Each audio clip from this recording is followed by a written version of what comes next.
Kami mau buat pelayanan yang orang lain tidak bisa buat atau tidak mau buat. Itu yang bawa kami ke Papua, Irian Jaya, dan ke suku yang paling terisolir, paling terkebelakang. Di daerah selatan, Merauke, tapi di tengah hutan, bukan dekat kota Merauke. Dan kami masuk dengan pesawat air, turun di sungai, dan mulai menyatu dengan satu masyarakat yang belum pernah ketemu orang dari luar. Kami yang pertama. Dan sesudah 1 bulan di sana, saya dapat hadiah di Papua. Namanya malaria. Dan malaria di Papua bukan malaria ringan. Ini malaria paling ganas di dunia.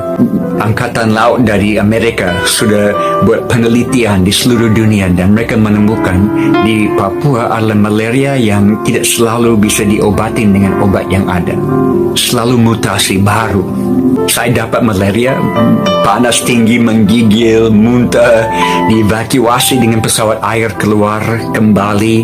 2 minggu lagi, malaria lagi. Setiap bulan malaria, 1 tahun, 2 tahun, 3 tahun, malaria terus. Saya tanya Tuhan, kenapa saya dapat malaria? Apakah saya punya panggilan untuk sakit? Karena saudara, saya tidak punya teologi penderitaan. Saya punya teologi kemakmuran yang Amerika sudah bawa ke Indonesia, maaf. Tapi teologi penderitaan saya tidak punya.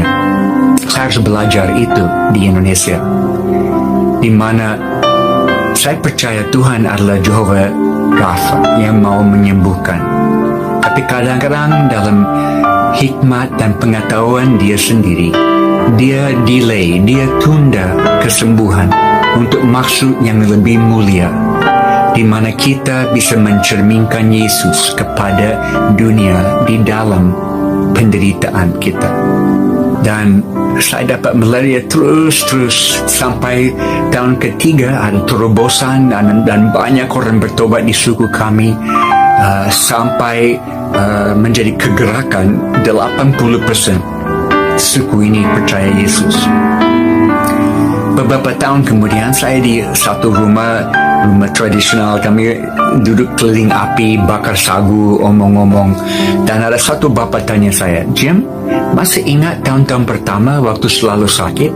Oh ya, saya ingat, tidak bisa lupa.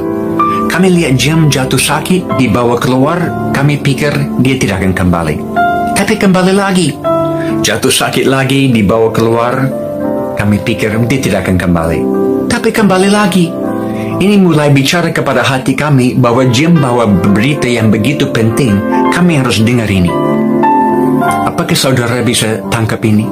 Tuhan pakai penderitaan dalam hidup saya sebagai persiapan bagi Injil di dalam hidup mereka.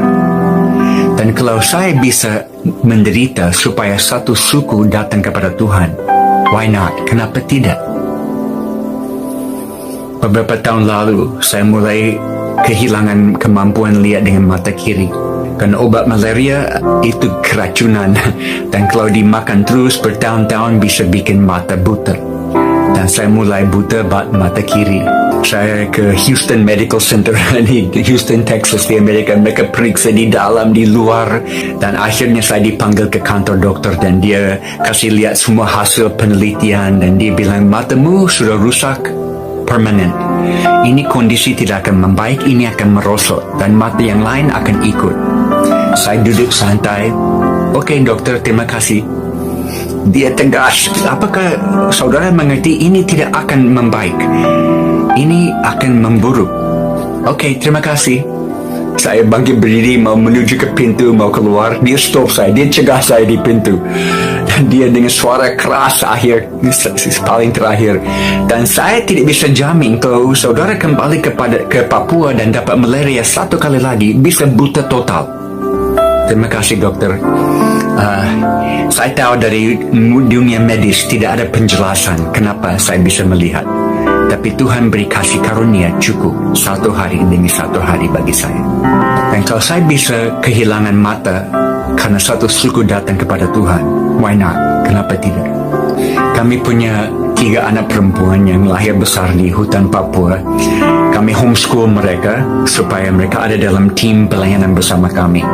Dan mereka dapat malaria ratusan kali, berulang-ulang. Dan 2, anak pertama, anak kedua hampir meninggal dalam koma 1 minggu, tidak sadar.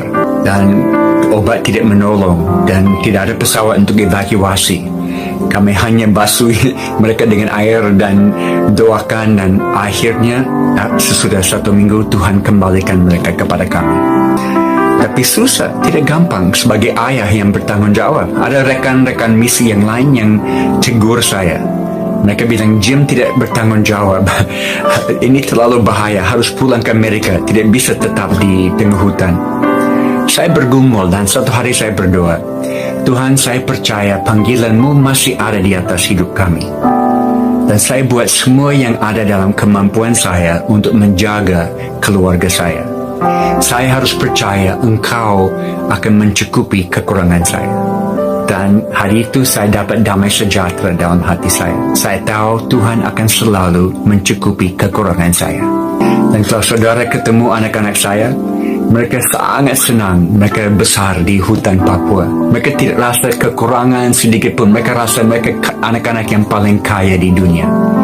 Dan mereka semua keluar kuliah dan masuk profesi bidang masing-masing, dan mereka teruskan misi Tuhan dalam hidup mereka lewat bidang yang mereka pilih. Seperti Amy, anak pertama, yang waktu di hutan dia bantu mama di klinik. Dia umur 12 tahun, dia bisa bantu ibu-ibu melahirkan. Umur 12 tahun, dia bisa jahit kulit yang terbelah dari perang suku. Umur 12 tahun, dia bisa pasang tulang yang patah. Akhirnya dia ikut kuliah medis di Amerika supaya dia bisa dapat teori yang sesuai dengan praktik yang dia sudah tahu. Dan dia kembali, dan sekarang di kota di mana kami tinggal di Sentani, dia buka klinik kesehatan, di mana banyak orang datang dan tubuh dijamah Tuhan dan rohnya dijamah Tuhan. Dan Kolose pasal 3 ayat pertama menjadi lebih berarti. Saya mau cari perkara-perkara di atas, bukan perkara-perkara sementara di sini, karena hidup ini tersembunyi di dalam Dia di sana. Ini yang saya sampaikan lewat firman hari ini, saudara. Kita punya waktu terbatas. Mari kita kejar dengan segalanya yang kita punya, memenuhi panggilan Tuhan.